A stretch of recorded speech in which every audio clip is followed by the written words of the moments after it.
অসম চৰকাৰে যে smart meter নামত লুণ্ঠন কৰিছে লুণ্ঠন কৰিবলৈ আমি কেতিয়াও নিদো ছাত্ৰ মুক্তি সংগ্ৰাম সমিতিয়ে আমি পূৰ্বৰ পৰাই দাবী কৰি আহিছোঁ যে এই স্মাৰ্ট মিটাৰ ইয়াত কেতিয়াও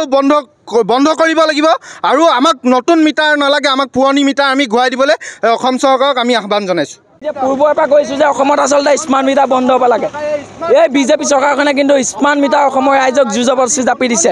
আমি চৰকাৰখনক সুধিম স্মাৰ্ট মিটাৰ মহালুণ্ঠনৰ পৰা অসমৰ ৰাইজে কেতিয়া ৰেহাই পাব বিজেপি চৰকাৰখনে ক'ব মিয়া মিয়া মিয়া মিয়া মিয়া আমি সুধিম অসমৰ ৰাইজে টোলগেটৰ মাধমাৰ পৰা কেতিয়া ৰক্ষা হ'ব সেই বিজেপি চৰকাৰখনে ক'ব মিয়া মিয়া মিয়া মিয়া মিয়া এই কাৰ্য এই কথা কোনো কাৰণতে আচলতে বিজেপি মইমতালি মানি লোৱা নহ'ব আমি এই বিজেপি চৰকাৰখনক দাবী জনাইছোঁ যে এতিয়া স্মাৰ্ট মিটাৰ অসমত বন্ধ হ'ব লাগে অন্যথা কিন্তু অসমৰ প্ৰান্তে প্ৰান্তে ছাত্ৰ মুক্তি সংগ্ৰাম সমিতিয়ে প্ৰতিবাদ কৰিব আৰু প্ৰতিবাদ কিন্তু সৰু সুৰা প্ৰতিবাদ নহ'ব অসমৰ হাজাৰ হাজাৰ জনতাক লগত লৈ ৰাজপথত আন্দোলন হ'ব জংগী আন্দোলন হ'ব ইয়াকে কৈছোঁ ধন্যবাদ আগত মানুহৰ ৰাইজৰ বিল আহিছিল 200-100 টকা বিল আহিছিল এতিয়া কিন্তু স্মাৰ্ট মিটাৰ অহাৰ পৰা 500-600 টকা বিল আহিছে অসমৰ ৰাইজে বিল দিব পৰা নাই অসমৰ ৰাইজে মূৰে কপালে হাত দিছে ইফালে মূল্যবৃদ্ধি আছেই মূল্যবৃদ্ধিৰ দাম কিমান হৈছে গম পাইছে অত্যাৱশ্যকীয় সামগ্ৰীকে ধৰি জীৱনদায়িনী ঔষধৰ দাম বৃদ্ধি পাইছে স্মাৰ্ট মিটাৰ লগতে এতিয়া স্মাৰ্ট মিটাৰটোৰ দামো বঢ়াই দিছে আমি বিজেপি চৰকাৰক দাবী জনাইছোঁ যে স্মাৰ্ট মিটাৰ বন্ধ হ'ব লাগে পুৰণা মিটাৰ অসমৰ ৰাইজক ঘূৰাই দিব লাগে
ঘৰ অফিস গুদান আদি সলনি কৰা কথা ভাবিছে নেকি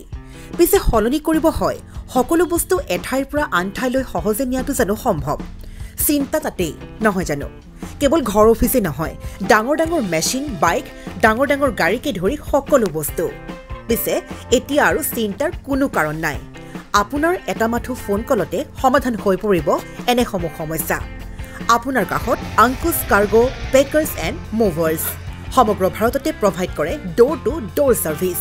গতিকে দেৰি কিহৰ এতিয়া যোগাযোগ কৰক 9957630102 অথবা 9546214823 নম্বৰত লগতে ঠিকনা ফটাহিল আমবাৰী নিয়াৰ অনাথ আশ্ৰম আমবাৰী থানা গুৱাহাটী